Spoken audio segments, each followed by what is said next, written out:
సజ్జల కుటుంబానికి మరొక షాక్. సజ్జలకి సంబంధించినటువంటి సోదరుల చేతిలో ఉన్నటువంటి సీకే దిన్నె భూములలో మొన్ననే హైకోర్టు స్టే ఇస్తూ ఏదైతే అధికార యంత్రాంగం వేసినటువంటి మ్యాపింగ్ అదంతా వదిలేసి వాళ్ళ పంటలను పండించుకొనియండి.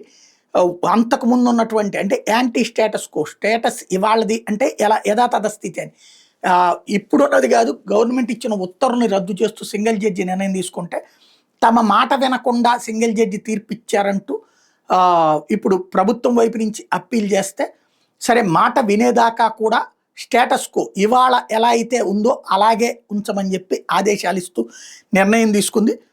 పిటిషన్ తరపున సీనియర్ న్యాయవాది డి ప్రకాష్ రెడ్డి వాదన వినిపిస్తూ భూముల స్వాధీనానికి ఉత్తర్వులు ఇచ్చే అధికారం కలెక్టర్ లేదు, నోటీస్ ఇచ్చి మా వివరణ తీసుకోలేదు, తహసీల్దార్ నోటీసులు ఇస్తే దానికి మాత్రం వివరణ ఇచ్చాం, కలెక్టర్ ఎట్లాంటి నోటీస్ ఇవ్వలేదు, సర్వే నివేదికలను పిటిషనర్లకు అందజేసి వాళ్ళ నుంచి వివరణ తీసుకోకుండానే 63.72 ఎకరాల స్వాధీనాన్ని కలెక్టర్ ఉత్తర్వులు ఇచ్చారు. ఆ భూములు గత 40-50 ఏళ్ల నుంచి పిటిషనర్ల స్వాధీనంలోనే సింగిల్ జడ్జి ఉత్తర్వులో జోక్యం చేసుకోవద్దని కోరారు. అదే సమయంలో ఈ ఉత్తర్వు మీద రాష్ట్ర ప్రభుత్వంతో పాటు కడప కలెక్టర్ అప్పీల్ దాఖలు చేశారు. గురువారం జరిగిన విచారణలో ప్రభుత్వం తరపున ఏజీ దమ్మాలపాటి శ్రీనివాస వాదన ఇచ్చారు. పిటిషన్లో 63.73 ఎకరాల అటవీ ఇరిగేషన్ ఎస్ఐన్ భూములు ఆక్రమించారు. ఆ భూములు తమకు సంబంధించినవి అనేందుకు ఆధారాలు చూపలేదు. విచారణకు అవకాశం ఇచ్చి అన్ని వివరాలను పరిగణలోకి తీసుకున్నాకే వాటి స్వాధీనాన్ని కలెక్టర్ ఉత్తర్వులు ఇచ్చారు.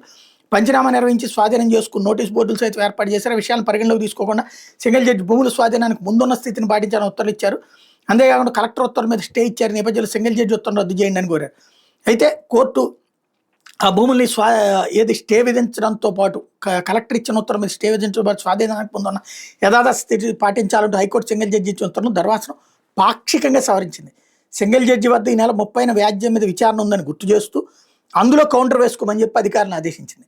ఇది తాజాగా జరిగిన ప్రక్రియ.